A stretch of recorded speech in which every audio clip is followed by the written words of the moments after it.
তোমরাই বলো, যদি সকালবেলায় কোনোখানে যাওয়ার জন্য যদি রেডি হই, সেই রেডি হওয়ার পরে যদি বৃষ্টি আসে মনটা কেমন লাগে?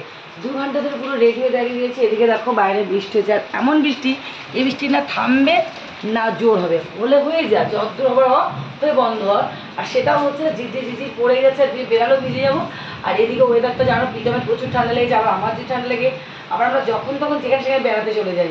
সেই জন্য তোমাদের কাউকে তো বৃষ্টিতে একটু ভিজবে না জানো, কাউকে এক ফোঁটা বৃষ্টি বলেও বলে মাথায় চড়া যেতে পারছি না, মনটাই পুরো খারাপ হয়ে যাচ্ছে।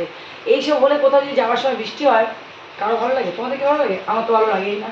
তো এখন কী করবো, মন খারাপ করে বসেছে, একটা অনুষ্ঠান, সেখানে যাবো, আনন্দ করবো, সব ননদ এসে এক জায়গায় মিলেমিশে গল্প আড্ডা হবে, সেটা হচ্ছে না। আমার ননদ তো ফোনের পরে ফোন করে যাচ্ছে, বৌদি তাড়াতাড়ি আসো, আমি কি করে যাবো? এদিকে বৃষ্টি, তার মধ্যে আবার টেকাও চিন্তা করে, এমনি সময় আমার বাড়িতে কেউ আসে না।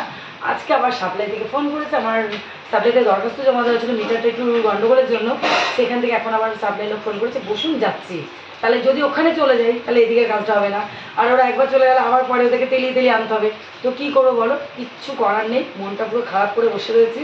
আর যারা কাকিমাকে ভালোবাসো, আমার ভিডিওটা দেখাবো, আশা করি তাদের মনটা খারাপ করবে, কিন্তু কিছু করার নেই, এটাই জীবন। ভালো আসলে খারাপ আসবে, এটা আমাদের মেনে নিতে হবে প্রত্যেকটা মানুষকে, ভালো খারাপ নিয়েই তো জীবন, সেটাকে মনকে মানিয়ে গেছি। আর সবচেয়ে বড় কথা বলতে, এমনি রেডি একটা যদি সেজে বুঝে বসে রেডি হয়ে থাকতে মানে বসে থাকতে হয়, তখন মনটা খারাপ হয়ে যায়। যাক, কিছু করার নেই। তো এখনই সাপ্লাই লোক ফোন করলো যে আসছে, তো আসার পরে যদি আমার মিটারটা ঠিক হয়, তবু সেখানে মনকে বোঝাবে কিছু খারাপ হয় কিছু ভালোর জন্য, ঠিক কিনা বলো? তো আশা করি উনি আসছে, যেটা ভালো খারাপ দেখবে, একটা না একটা কিছু হবে, তারপর যা যা করতে হবে। হ্যাঁ, এটা। তো চলো, আজকের ভিডিওটা এইটুকু, তাদের সুস্থ ভালো করে আসবো পরে। টাটা।